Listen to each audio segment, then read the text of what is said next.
मैं शिल्पी आपका बहुत बहुत स्वागत करती हूँ सर। नमस्ते मैम। प्रणाम। और आप अपना परिचय छोटा सा देते हुए स्टार्ट करते हैं। जी, मेरा नाम अमिताभ ठाकुर है। मैं एक पूर्व आईपीएस अफसर हूँ और अब मैं आज़ाद अधिकार सेना एक राजनीतिक पार्टी है, उसका मैं राष्ट्रीय अध्यक्ष हूँ वर्तमान समय में। हमारी पार्टी का उद्देश्य अन्याय, अत्याचार और भ्रष्टाचार का विरोध और आम नागरिक के अधिकारों के लिए संघर्ष करना है। हमारी एक नई और छोटी सी पार्टी है जो अपने मूल बुनियादी सिद्धांतों पर कार्य करना चाह रही है, कर रही है, और हम अपने आप को एक राजनीतिक पार्टी के साथ साथ एक राजनीतिक मूवमेंट भी मानते हैं और इस दिशा में कार्यरत हैं। सर, मेरा क्वेश्चन है, आईआईटी से आईपीएस फिर राजनीतिक, इतनी सारी परिवर्तन की जरूरत आपको क्यों पड़ी? मुझे लगता है इसका उत्तर यही हो सकता है कि जैसे ये तो भगवान बुद्ध की भी नगरी है और भगवान बुद्ध ने कहा था कि परिवर्तन ही एकमात्र अपरिवर्तनीय चीज़ है। तो परिवर्तन हर व्यक्ति के जीवन में होता है, मेरे जीवन में भी परिवर्तन लगातार होते रहे। तो मुझे लगता है कि भगवान बुद्ध की जो उक्ति है उसको हमने अपने जीवन में कहीं ना कहीं पालन करने का प्रयास किया है और होता भी गया है। कुछ हमने किया है, कुछ प्रकृति ने किया है, परिवर्तन कुछ हुए हैं और कुछ हमने किए हैं। साइबर क्राइम के लिए हिंदी की संभवतः पहली पुस्तक आपको लिखने का ख्याल कैसे आया, और इस पुस्तक के बारे में आप कुछ बताइए। देखिए, जब मैं पुलिस में था उस और जिस समय यह साइबर क्राइम एक नया आर्ट था, नया क्राफ्ट था, नई विधा थी, नया विषय था, उस समय हमें जो कुछ हमारे एक साथी थे जो पत्रकार हैं, उन्होंने मुझसे कहा कि हम लोग मिलके इस विषय पे एक पुस्तक हिंदी में लिखें। उस समय तक साइबर क्राइम पे अंग्रेजी में तमाम पुस्तकें थीं, लेकिन हिंदी भाषा बोलने वाले बड़ी संख्या में लोग हैं और साइबर क्राइम सबों के लिए ज़रूरी है। हिंदी में उस समय तक कोई पुस्तक नहीं थी साइबर क्राइम पे, जिसके दृष्टिगत हम लोगों ने साइबर क्राइम पे यह पुस्तक लिखी थी। और जहाँ तक मुझे याद है, इसको राजभाषा जो आयोग है, विभाग है, उसने इस पुस्तक को द्वितीय पुरस्कार भी दिया था, जिसमें मैं और जो हमारे सह लेखक थे, दोनों को उसका प्रतिभाग मिला था। जी। महिलाओं के खिलाफ कौन कौन से साइबर क्राइम होते हैं और इसे कैसे कम किया जाए? देखा जाए मैडम, जहाँ तक मैं समझता हूँ, साइबर क्राइम जो है उससे पुरुषों की तुलना में महिलाएं ज़्यादा प्रभावित हुई हैं, क्योंकि महिलाओं की स्थिति वैसे भी मतलब ऐसी होती है जहाँ उनके साथ अनुचित कृत्य करने का, अनियमितता करने का, ताकत का दुरुपयोग करने की संभावनाएं ज़्यादा होती हैं।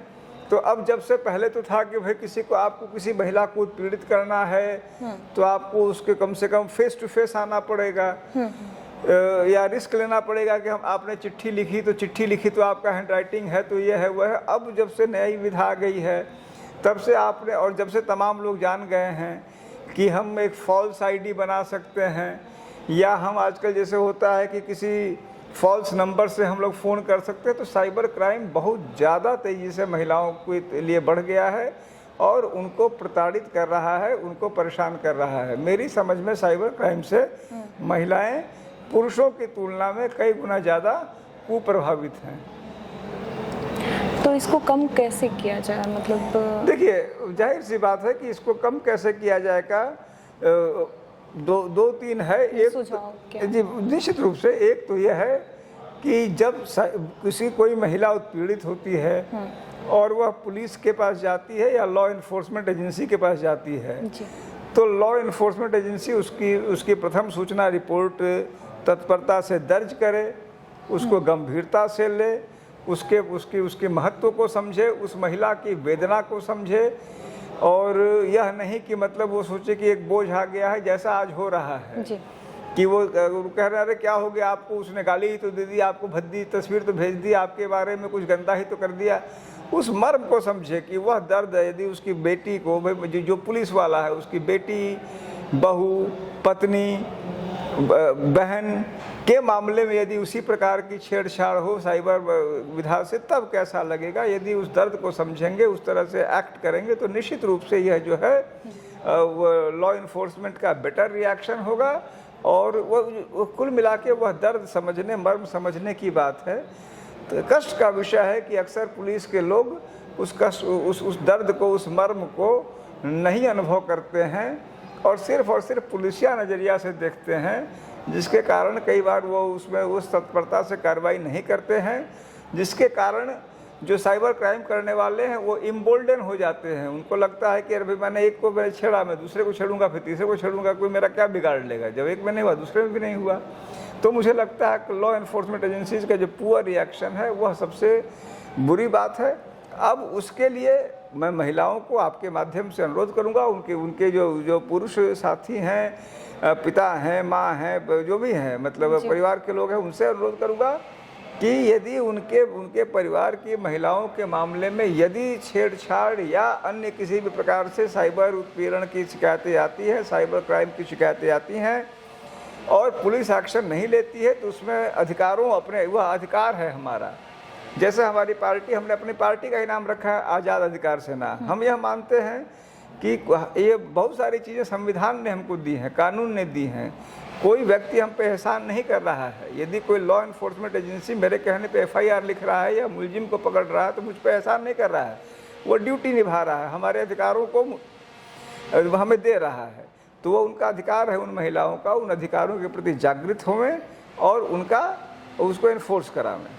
बट आपका इसके पूर्व भी कहना है कि इसके पूर्व आप आईपीएस थे, तो प्रशासन क्या महिलाओं के लिए संवेदना उनके अंदर नहीं होती है या फिर नहीं सुनते हैं? साइबर क्राइम जैसा कि आपने कहा अभी कि उनकी भी बहन बेटी है तो उनको समझना चाहिए उस चीज़ को, तो उनकी संवेदना क्या उस समय नहीं काम करती है? आपका अनुभव इसमें क्या है? देखिए, मैं दो बातें कहूँगा, एक तो अपने अनुभव की बात कहूँगा, एक स्थितियों की बात करूँगा।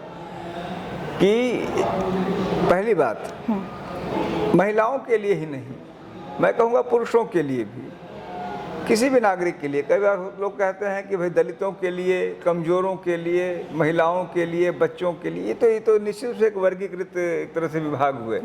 लेकिन कोई व्यक्ति जो मान लीजिए महिला भी नहीं है, दलित भी नहीं है, गरीब भी नहीं है, क्या उनके मामलों में भी वह संवेदना हो रही है जो कि अपेक्षित है? प्रश्न यह भी है जी।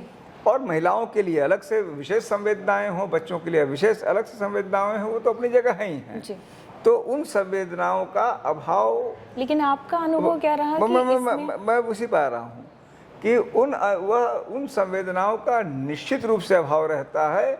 और आप जब आप कह रही हैं, जब मैं प्रश्न सुन रहा हूँ, तो मुझे लगता है कि निश्चित रूप से मैं अपनी आप बीती सोच रहा हूँ, अपने पीछे की सोच रहा हूँ, तो मुझे लग रहा है, और मुझे इसको कहने में, चूंकि अपनी गलती को स्वीकार करना कोई वह दोष नहीं है, वह अपराध भले उसका दोष नहीं है, तो मुझे लगता है कि हाँ, जो संवेदनाएं मैं महसूस कर रहा हूँ इस समय, संभवतः वह संवेदनाएं मैं उस समय नहीं महसूस कर पाया, उसका मुझे कष्ट होता है। और और वह बात मैं सार्वजनिक रूप से स्वीकार करने में मुझे अफसोस नहीं है। और मैं इस अफसोस को, आज मैं जो अफसोस करता हूँ, आज जो मुझे कष्ट होता है, निश्चित रूप से वह चीज़ मुझे लगता है कि कम से कम उस चीज़ को अपने जो और हमारे जो साथी हैं, सहयोगी हैं, जो अधिकारी हैं, कर्मचारी हैं विभागों में, पुलिस में, अन्य विभागों में, कम से कम उनसे इतना तो कहूँ कि कम से कम तुम्हें भी यह अफसोस कल को ना हो कि जब तुम्हें अधिकार थे, जब तुम एसपी थे, जब तुम डीएम थे, जब तुम दरोगा थे, जब तुम बीट सिपाही थे, तो अगर एक अमिताभ ठाकुर अफसोस कर रहा है कि उसने यथेष्ट संवेदनाएं नहीं दिखाई, जो उसे लगता है कि आज उस संवेदनाओं को महसूस कर पा रहा है, तो तुम्हारी वो स्थिति न रहे। मैं समझता हूँ यह भी एक बात है। मैं अपने अच्छा, दूसरी बात कि मेरा यह मानना है कि मैं क्या था, एक अच्छा नज़ीर था कि नहीं था, वह महत्वपूर्ण नहीं है। महत्वपूर्ण यह है कि क्या होना चाहिए। मैं अच्छा था, बुरा था, इसका कोई महत्व नहीं है। महत्व इस बात का है कि क्या होना चाहिए, और उस दिशा में मेरा स्पष्ट यह मानना है कि संवेदनाओं का अभाव है। हाँ, यह जरूर है, मैं पुनः कहूँगा कि कुछ चीज़ें मुझे लगता है कि जैसे जनता की पीड़ा को लेके यथेष्ट संवेदनाओं का अभाव भी रहा, लेकिन फिर भी मैं महसूस करता हूँ, मैं सोचता हूँ, और मैं ईमानदारी से सोचता हूँ, कई बार महसूस करता हूँ कि बहुत सारे अफसरों को मैं देखता हूँ, उनकी तुलना में वास्तव में बड़ा संवेदनशील रहा। यद्यपि जो अपेक्षित संवेदनाएं हैं। जी। क्योंकि मैं संवेदनशील था वह महत्वपूर्ण नहीं है, महत्वपूर्ण है कि उसे मेरी संवेदना का अनुभव हुआ कि नहीं, वह महत्वपूर्ण है। जी। तो हो सकता है कि अपने कार्याधिक्य में या अपने किसी तनाव में मैंने जो है किसी की बात को उसके जो मर्म है, उसके दर्द को नहीं सहा, नहीं जान पाया, उसको नहीं अनुभव किया। जी। मैं अपने सभी अफसरों से, सभी कर्मचारियों से अनुरोध करूंगा, जो भी साथी हैं, जो भी सरकारी सेवा का जिनको अवसर मिला है, कि वह समझे कि उनको ईश्वर प्रदत्त ये कि आशीर्वाद है और किसी भी ईश भक्ति से बड़ा है कि यदि हम वह जन सेवा, वह लोक सेवा हमें मिला है, लोक सेवा के माध्यम से, कहते ही हैं पब्लिक सर्वेंट, तो उस दर्द, उस मर्म के साथ यदि वो करेंगे तो किसी भी ईश्वर भक्ति से वो बड़ी बात होगी। और यदि एक अमिताभ ठाकुर ने या किसी एक व्यक्ति ने गलती की या अपेक्षित संवेदनाएं नहीं रखी, तो यह तुम्हें हक नहीं दे रहा है कि तुम संवेदनाओं को तो कहो कि भाई उसने भी तो नहीं किया, उसने भी तो नहीं किया, दूसरे ने नहीं किया, वह उसके पाप का भागी है, वह उसका कष्ट का भोगी है। कम से कम आप उस संवेदनाओं के साथ काम करें ताकि जन कल्याण हो सके। जी, थैंक यू सर। पुलिस विभाग कितना जेंडर रिस्पॉन्सिव है और आपकी क्या सोच है इस पे, आप क्या कहना चाहेंगे? देखिए, मैं बहुत साफ कहूँगा कि पुलिस विभाग जेंडर सेंसिटिव नहीं है, इसका सीधा उत्तर है मेरा। जी। और लेकिन यह जरूर है कि और जब मैं था, यानी हमारे जनरेशन में जेंडर इनसेंसिटिविटी और भी ज़्यादा थी। मैं व्यक्तिगत जेंडर इनसेंसिटिविटी का नहीं था, यह चूँकि प्रश्न ही नहीं, इसका इसे उत्तर महत्वपूर्ण नहीं है। लेकिन यह जरूर है कि इसीलिए भी नहीं था क्योंकि हमारे समय में पुलिस में महिलाएं शून्य मात्र थीं। 2-4 अगर महिलाएं थीं तो उनको हेय दृष्टि से ही आमतौर पर उनके जो सहकर्मी देख रहे थे। अभी मुझे इस बात की खुशी होती है और कुछ नहीं, तो यह बदलाव मुझे निश्चित रूप से प्रसन्नता देता है कि जब मैं देखता हूँ कि एक अच्छी संख्या में स्टेट गवर्नमेंट्स की, सेंट्रल गवर्नमेंट्स की पॉलिसी बदली समय के साथ और महिलाओं की भागीदारी बढ़ी। जब महिला सिपाही वर्दी में दिखती हैं, ज़्यादा संख्या में दिखती हैं। अब मैं आता जाता हूँ तो देखता हूँ कि महिला सिपाही, भाई मान लीजिए डेली पैसेंजर हैं। अभी मैं गया था फिरोज़ाबाद, लखनऊ में मैंने देखा ट्रेन में कम 5-7 महिला सिपाही चढ़ी, फिर मान लीजिए कानपुर उतरी, अप डाउन कर रही हैं, तो वर्दी में दिख रही हैं। तो वह सेंसिटिविटी निश्चित रूप से अगर वो महिला है तो वह उसके महिला होने का ही एक तथ्य बहुत महत्वपूर्ण हो जाता है। वो दूसरी महिलाओं को संबल देता है, उनके मन में एक ऊर्जा देता है, उत्साह देता है, एक संतोष भी देता है कि हमारी तरह की एक जो है प्रकृति की हमारी कोई प्राणी है जो हमारी रक्षा के लिए है। तो यह एक उचित बदलाव है। मुझे लगता है ये और आगे बढ़े। और यदि कुछ साथी इसको आज भी जेंडर सेंसिटिविटी पर नहीं विश्वास करते हैं तो उन्हें इस बात को, अपनी इस गलती को समझना चाहिए और जेंडर सेंसिटिविटी को पुलिस का एक महत्वपूर्ण अंग होना चाहिए, ऐसा मेरा मानना है। जी, thank you sir. NCRB, national crime record bureau, तो इसके आंकड़े और महिलाओं के खिलाफ होने वाली जो घटनाएं थी, इसमें कितना अंतर है? देखिए, NCRB के आंकड़ों और जमीन के क्राइम में जमीन आसमान का अंतर है। वह महिलाओं के क्राइम के बारे में भी सही है, बाकी क्राइम के बारे में भी सही है। महिलाओं के क्राइम में ज़्यादा यह स्थिति है। मैं आपको इसको उदाहरण के रूप में फिर और उसमें से मैं फिर कहूँगा कि जब आप बात कर रही हैं तो कुछ अपनी गलतियाँ भी लौट के आ रही हैं हम में से, और मैं समझता हूँ कि आज भी वह चीज़ हो रहा है। तो मुझे याद है आप लोगों ने, जैसे जो बहन मायावती थी, उनकी सरकार थी, पहले से ही एक शब्द है बर्किंग, पुलिस में चलता है, विदेशों में शब्द चलता है बर्किंग, जिसको हमारे देश में मिनिमाइजेशन या अल्पीकरण बोलते हैं। यानी कि क्राइम को रजिस्टर न करना या रजिस्टर हो तो अल्पीकृत कर देना। आपको ये जान के मुझे तो कई बार मेरे रोंगटे खड़े हो जाते हैं याद करके। मेरे एक बैच के अफसर थे, उन्होंने धारा 376 यानी बलात्कार, यानी जो इतना सेंसिटिव क्राइम है, अल्पीकरण करने में उसको उन्होंने, मैं कह नहीं पाऊंगा, उन्होंने अमानत में खयानत, उन्होंने कह दिया कि रेप नहीं था, अमानत में खयानत था। इस तरह की सोच के साथ आदमी अल्पीकरण कर रहा था पुलिस में। बहन मायावती के समय चूँकि उनका क्राइम पे ज़रूरत से ज़्यादा फोकस था और उनका यह दिखाना था कि हमारे समय स्टेट पुलिस ने क्राइम को ख़त्म कर दिया है, तो उसका हर्ष ये हुआ कि क्राइम तो क्राइम है, खत्म कहाँ हो रहा है इतनी जल्दी जी। और उस पर अल्पीकरण से खत्म तो होगा नहीं। तमाम पुलिस वालों ने, एसपीज ने, डीआईजीज ने मुकदमे लिखने बंद कर दिए थे जी। या यह टारगेट हो गया था कि जहां पहले 2 मर्डर है वहां 1 लिखा जाएगा, जहां 1 है वहां 0 लिखा जाएगा। तो इस प्रकार से अल्पीकरण हुआ।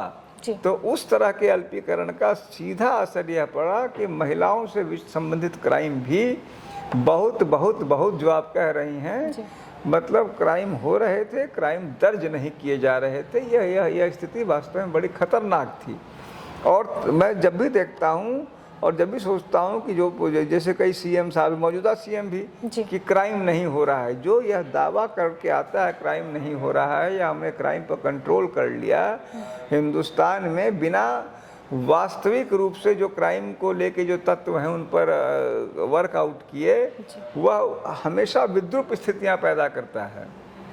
एक समझिए, एक कहीं पर भी अगर आर्टिफिशियल नदी का बहाव हो रहा है तो फिर भी बहाव हो रहा है तो उसके कम डेंजर हैं। आपने उसको गलत जगह पर रोक दिया तो वहाँ निश्चित रूप से कुछ न कुछ अनर्थ होगा।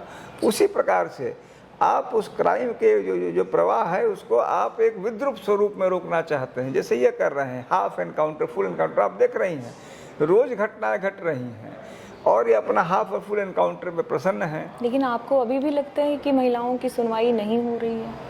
महिलाओं की इसमें कोई शंका ही नहीं है। अभी भी मुझे कहीं से नहीं लगता है कि मौजूदा सरकार या जो पहले था कि खुल के महिलाएं, जैसे एक बार होता था कि हेजिटेट होती थी थाने जाने पे, आपने भी अपने कार्यकाल में ये चीजें फील किया होगा? नहीं, हमें यह लगता है, आप महिलाओं के बारे में कह रही हैं, मैं कह रहा हूँ किसी भी स्थिति में, इंक्लूडिंग महिलाएं, क्राइम रजिस्ट्रेशन इस समय लगभग 0 है। क्राइम हो रहे हैं, रजिस्टर नहीं हो रहे हैं। जो बहन मायावती जी के समय की जो स्थिति थी उससे बदतर स्थिति में पा रहा हूँ, क्योंकि एसपीज को, डीआईजीज को यह स्थापित करना है कि हमने क्राइम कंट्रोल कर लिया और घटनाएं वो नहीं रोक पा रहे हैं। तो एकमात्र विकल्प उनको यही दिख रहा है कि हम क्राइम को रजिस्टर करना बंद कर दें। तो क्राइम रजिस्ट्रेशन बंद हो गया है, महिलाएं परेशान हैं, उनके साथ सारी घटनाएं हो रही हैं, लेकिन उनका रजिस्ट्रेशन नहीं होना है। उनका रजिस्ट्रेशन होना तो अल्पीकृत हो जाना है। रेप की घटनाओं को आप 354 यानी कि छेड़छाड़ में लिख देना है, छेड़छाड़ की घटनाओं मारपीट में लिख देना है। इस तरह की जो है घिनौनी हरकतें हो रही हैं और उसकी भुक्तभोगी महिलाएं बन रही हैं। ऊपर से करेले पे नीम चढ़ा यह हो गया है कि जैसा आपने बहुत अच्छी एक बात कही, आपने कहा कि पहले महिलाएं एजिटेट होती थी, अब वो एजिटेट होने का भी हक छीन लिया है। अगर आप एजिटेट होंगे तो आप पर एक दूसरा मुकदमा दर्ज करके आप, जैसे कि जो कहावत है कि जबरा मारे रोए न दे, वह स्थिति हो गई है कि अब आपको दर्द भी सहना है और चुपचाप रहना है। बहुत बहुत धन्यवाद जी।